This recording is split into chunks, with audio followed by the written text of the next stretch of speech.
Hi, this is Mr. Mike for the Mechanicsburg Learning Center with episode 65 of Mr. Mike's Dino-A-Day.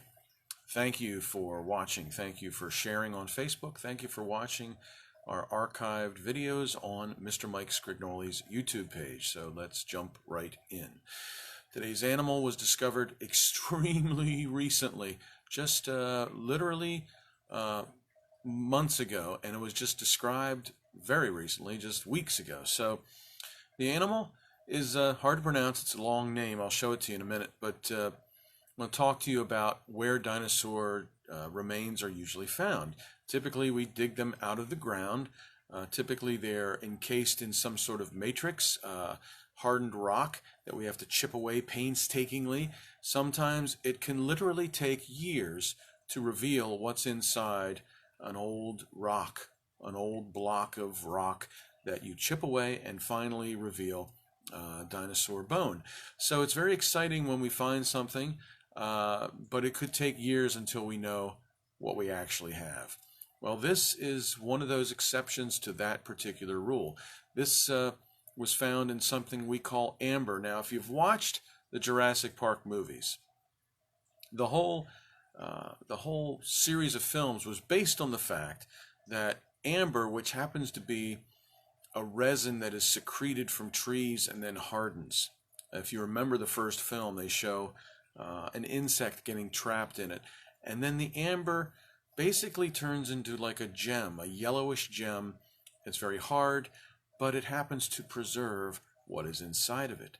This what's the Jurassic Park movies were based on, the fact that they could retrieve some DNA from an insect, a mosquito, that had somehow bitten a dinosaur and was still possessing its DNA in its stomach through the blood that it withdrew from the dinosaur. We don't think that that's even a possibility.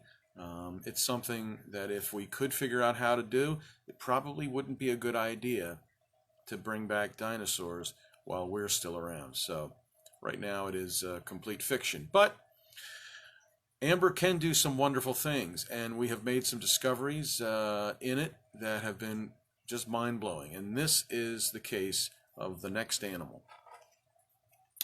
Here is a piece of amber containing, if you can see it, a little tiny bird skull.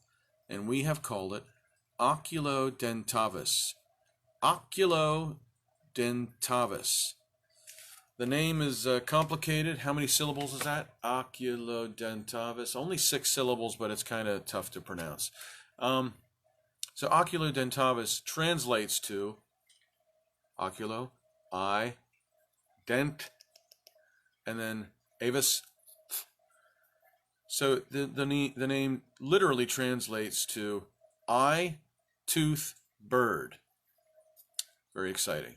But what is very exciting about this particular thing is that Oculudentavis, you see that skull in there? It's perfectly preserved in amber. And the thing that makes it exciting is that it was so darn tiny.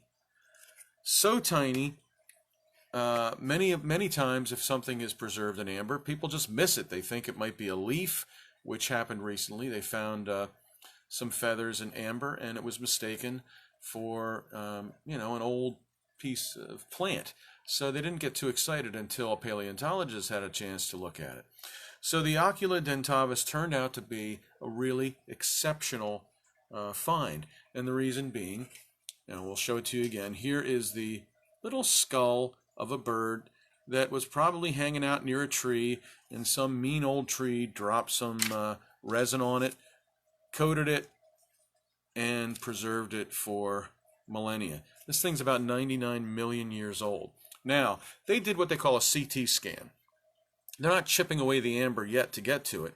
They don't have to. They can do a scan of it and get a 3D model of what the little skull in there looks like. So let's take a look at that. Across here you see something very interesting. You see teeth. Okay, that's different than a typical bird. And what a gigantic area for the eye. So when they reconstructed it, they felt that it looked like this. Big, they call them bulging eyes. They bulged out from the side.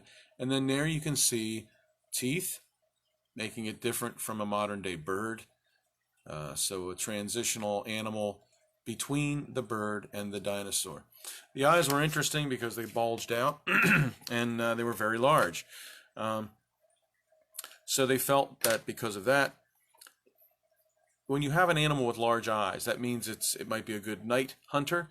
But in the case of this particular thing, Oculudentavis, its eyes were to the side. Usually if you have binocular vision, like us, your eyes are towards the front. And if they're big, that makes you a good hunter at night. But they were on the side, so they felt that it probably just had really good vision.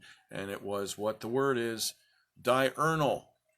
Diurnal, which means it existed and had most of its activity during the day, which is the opposite of nocturnal, which means it likes to stay up late.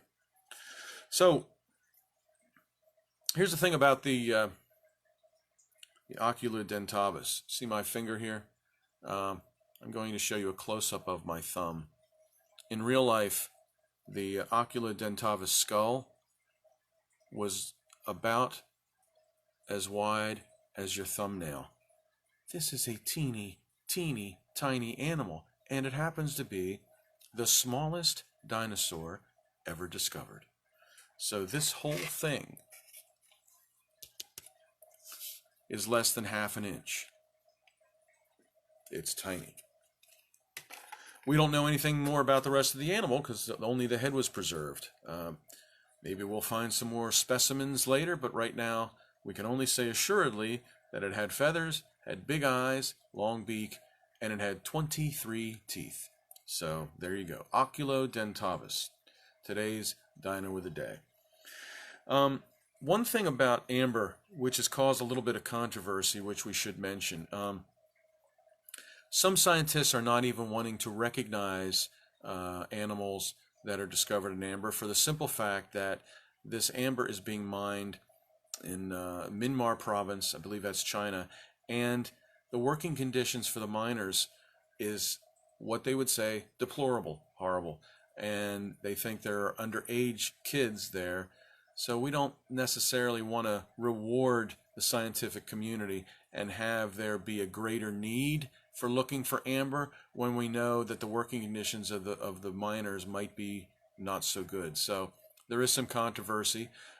It's hard to deny the scientific importance of these, but at the same time, you want to be humane and you want to do it,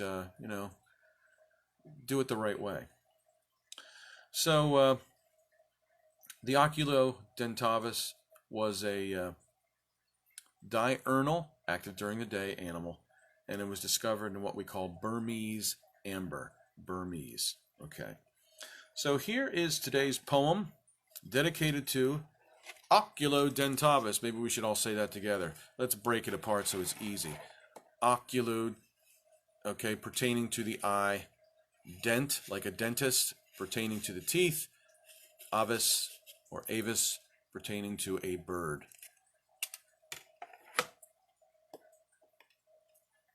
I'll put these on to make it look official. Thank you so much for watching these live on Facebook. Every day, 10 a.m. Eastern Standard Time, we go live, and then we post them to Mr. Mike Sgrignoli's YouTube page, and we will have a special additional video that we will put up today on YouTube for your enjoyment. I received a gift from a friend, a puzzle, as it were, of bones, which I videotaped putting together, so I will load that later today for your enjoyment. Oculudentavis by Mr. Mike. When people talk of dinosaurs, they often concentrate on which one was the biggest, which might lead to a debate. The evidence from femur bones, thigh bones. The evidence from femur bones portends to tell its size. How big was this old dinosaur? Let's analyze its thighs. But do you ever wonder just how small these things could be? It's really thought-provoking, so let's take some time and see. We recently discovered something perfectly preserved, and folks were quite amazed by what they found and then observed. Some prehistoric resin that had leaked out from a tree just happened to engulf a bird and capture history. this substance known as amber. It is yellowish and clear, and it can trap some beasts because it's sticky, they'd adhere. The dinosaur in question is the smallest one we've found. The Oculudentavis, for its stature, it's renowned. The name translates to eye-toothed bird, which makes a lot of sense, and though it is so small, its implications are immense. The tiny bird-like skull is even smaller than a finch. We measured it. Incredibly, it is only half an inch. Upon closer inspection, it revealed some little teeth that sat above the others that were lurking underneath.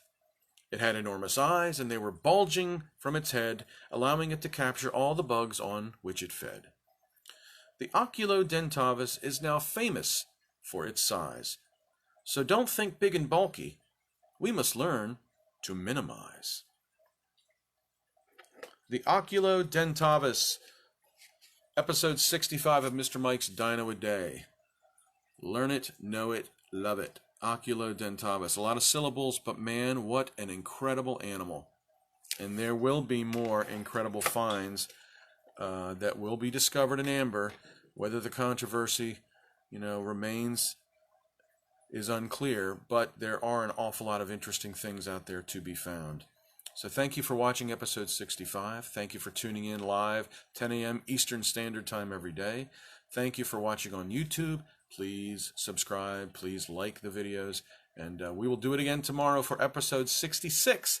This is Mr. Mike signing off saying thank you, have a great day.